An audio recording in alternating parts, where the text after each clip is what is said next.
welcome to the deep dive. I hear you're like just getting into D&D. You're kind of dipping your toes in, right? And you want like a good overview of the player's handbook. You don't want to get bogged down in all the details. Yeah. That's what this deep dive is all about, giving you that like 10,000-foot view, helping you get started. Yeah. And it's funny. It's like the player's handbook is almost too much sometimes. You just want to find like the good stuff right away. Exactly. And that's what we're going to do. So you get started creating your character and having some fun adventures. Yeah. So before we even crack open the book, let's just like appreciate how cool this game is. Yeah. It's not just DS'd about fighting monsters. Right. It's about telling stories together, having fun with friends, and just letting your imagination go wild. Yeah, exactly. Okay, so now I'm like ready to grab some dice and start playing. But first, what do you even need to play? I mean, obviously you need the player's handbook, but what else? Well, you'll need some dice. Okay. Especially that D20, that 20-sided die. That's like the heart of D&D. Oh yeah, I've seen those. Yeah, that's how you figure out if you succeed or fail at pretty much everything. It's called a D20 test. Ooh, a test. Yeah, so like whenever you try something difficult in the game, like swinging a sword or picking a lock or convincing a king to do something, you gotta roll that D20. Yeah. And then you add some numbers based on like how good your character is at that kind of thing. And if the total is high enough, you succeed. So it's kind of like a skill check. Yeah, exactly. But with like some randomness thrown in. Exactly, and that's what makes it exciting. You never know what's going to happen. Even the best plans can be ruined by a bad roll. Oh, yeah. I get it. So what about the Dungeon Master? I know we need one. Oh, the DM. Yeah. What do they actually do? They basically build the world you play in. They control the monsters. They guide the story. Like imagine they're the director of a movie, Okay. setting the scene and telling the players what to do. So they're not like against the players? No. They just make sure everyone is having fun. They create challenges. They keep the rules straight. A good DM is like a storyteller, Yeah. They weave everything together, player choices, the dice rolls their own ideas. Wow, that sounds like a lot of work, but probably super fun too. Yeah, it is. Okay, so now let's get to the good stuff. The player's handbook. Right. It looks kind of scary at first, but it's actually pretty organized once you get into it.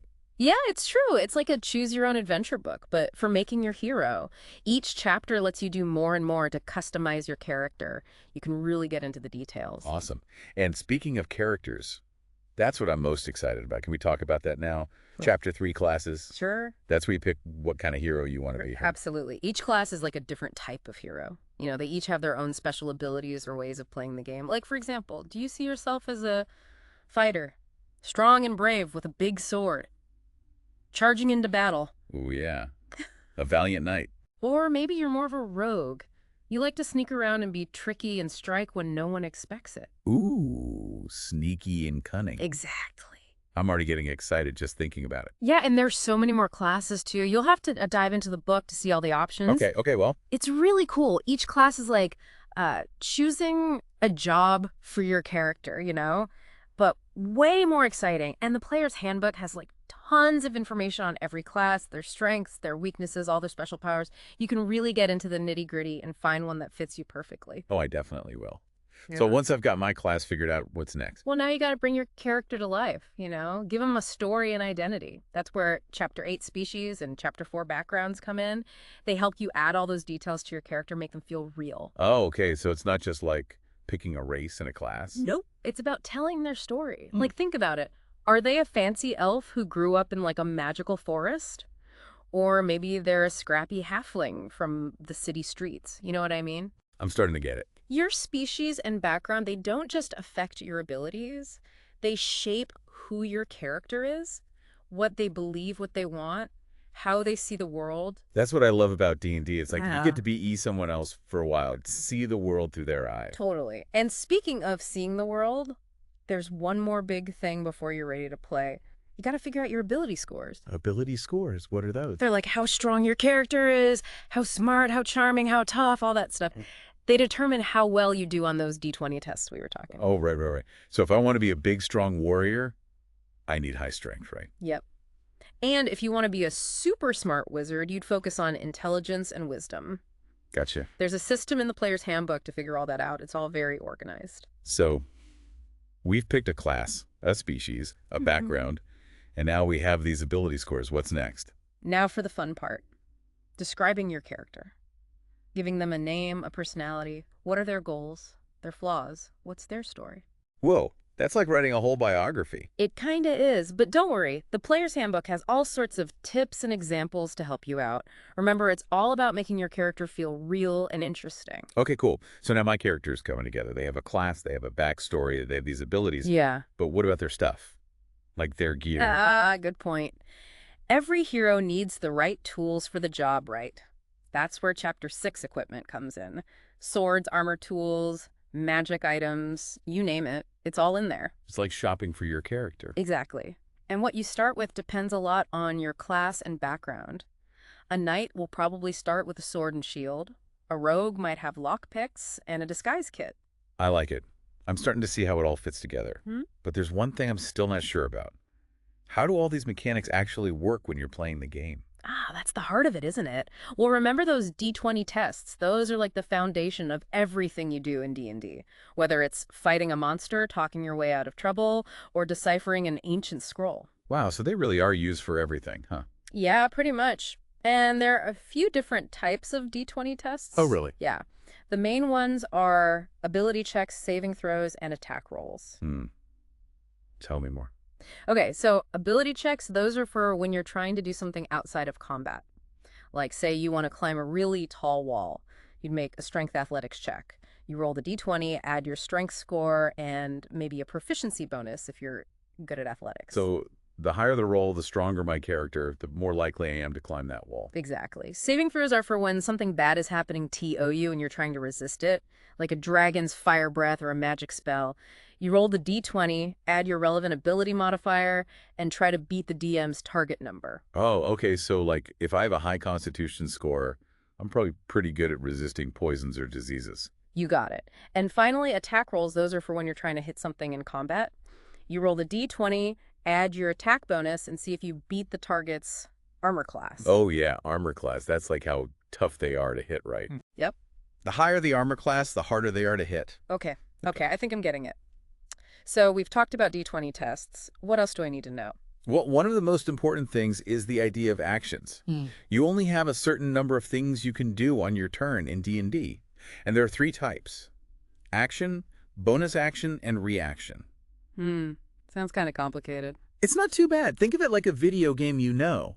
You have a menu of options and you got to choose what to do. Your action is your main move.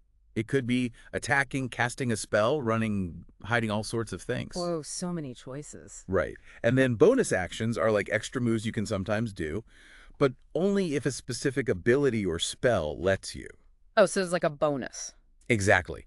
And reactions are special things you can do even when it's not your turn, but only in response to something specific happening.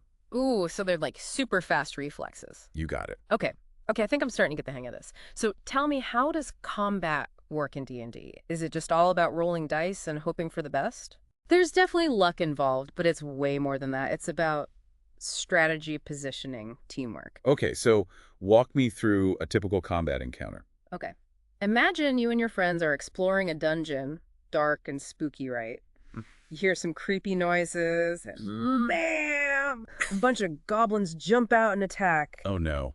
So then what? First, you got to figure out who goes first. Everyone rolls for initiative. Whoever rolls highest gets to act first, and that can be a big advantage. Makes sense. So let's say my rogue is super quick and goes first. What can I do? Well, you could use your action to attack one of the goblins with your daggers. Try to take them down before they get you. Okay. Yeah, that makes sense. Or maybe I could try to like get behind them. Yeah. Use my speed to my advantage. That's a great idea. It's called flanking, and it gives you a bonus to hit. Oh, cool. So So it's better. not just about being strong, it's about being smart too. Exactly. And that's where teamwork comes in. You and your friends got to work together, use your strengths to beat the bad guys. Like a well-coordinated dance or something. Yeah, I like that. And remember, the DM is there to keep things moving, describe what's happening, make sure everyone's following the rules. So it's like a story you're all creating together. Absolutely. Now, combat can get pretty complicated with all the different rules and abilities and stuff. Yeah, I bet. But don't worry, the Player's Handbook explains it all pretty well. That's good to hear. I probably need some practice, but I'm feeling a bit better about it now. What else should I know about combat? Well, one important thing is movement. Okay. A lot of times in D&D, you use a grid to show where everyone is on the battlefield, so you can see how far you can move and stuff. Oh, so it's kind of like a board game then. Kinda. And where you stand is super important in combat. You want to be in a good spot to attack, but also not get hit yourself. Right. And sometimes the smartest thing to do is run away and come back later. Smart. What about hiding behind things? Yeah, that's called cover, and it makes you harder to hit. It could be a wall, a tree, even another character. So it's like hide and seek, but with swords and magic. Exactly. Now, one last thing about combat is damage. When you hit an enemy, you roll dice to see how much you hurt them. Okay, so the type of weapon or spell I use determines how much damage I do. Yep. And every creature has hit points, which are basically their health. If you reduce their hit points to 0, they're knocked out or killed. Gotcha. So combat is all about finding that balance between attacking and defending, being smart and being lucky. You got it. And even the best adventurers can get hurt or even die sometimes. But that's all part of the story you know. It's about overcoming challenges, learning from mistakes, and creating those epic moments you'll remember forever. Okay, that makes sense. We've talked a lot about combat, but D&D isn't just about fighting right. What other kinds of things can you do in this game? Oh man, the possibilities are endless. You can explore lost ruins, solve puzzles, make deals with shady merchants, overthrow evil kings, even fall in love. Whoa. So it's really about creating your own story, whatever that might be. Yeah, exactly. And remember, you're doing all this with your friends and the DM. It's a team effort. Like writing a story together, but with dice and dragons thrown in for good measure. You got it. That's Okay. what keeps it fresh and exciting. You never know what's going to happen next. I love that. So how are you feeling now? We've covered a lot of ground character creation, D20 tests, actions, combat basics. It's a lot to take in, Yeah, it but I'm is. starting to get it. It's actually making more sense now. That's awesome to hear. Yeah. And remember, the player's handbook is there to help you, so don't be afraid to look things up as you go. Okay. I think you're ready to start building your character now. I think I am. Oh. But before we move on, any advice for new players like me? Like, what do you wish you knew when you were starting out? That's a great question. That is a good question. It can be a lot to learn at first. It really can. That's probably the hardest part for most new players, to be honest. Just like the sheer amount of stuff in that book. Yeah. It's like drinking from a fire hose. Uh-huh. I can imagine. Any tips for dealing with that? Honestly, just take it slow. Don't try to learn everything at once. Just focus on the basics, like we talked about. Those D20 tests, actions, how combat works.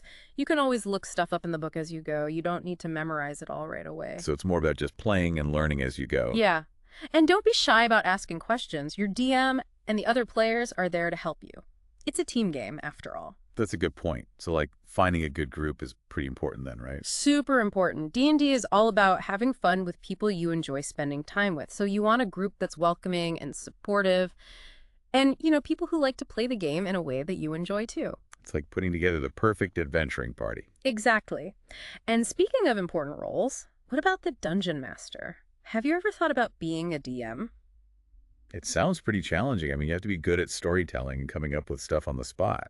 You do. Oh, wait. But it's also super rewarding. A good DM is like the heart of the game. They keep everything moving.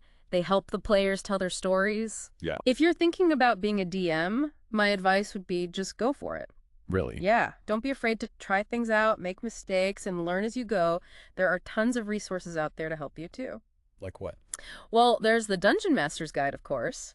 That's full of tips on how to run the game. Okay. And if you want to learn more about all the monsters in D&D, there's the Monster Manual. Oh, wow. Plus, there are websites and online communities that are super helpful, like D&D Beyond and Reddit. Wow, there's a whole community out there. Yeah, it's amazing. I love that.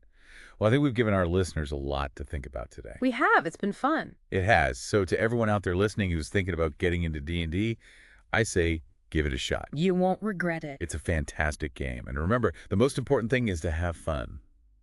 This is The Deep Dive. Thanks for joining us.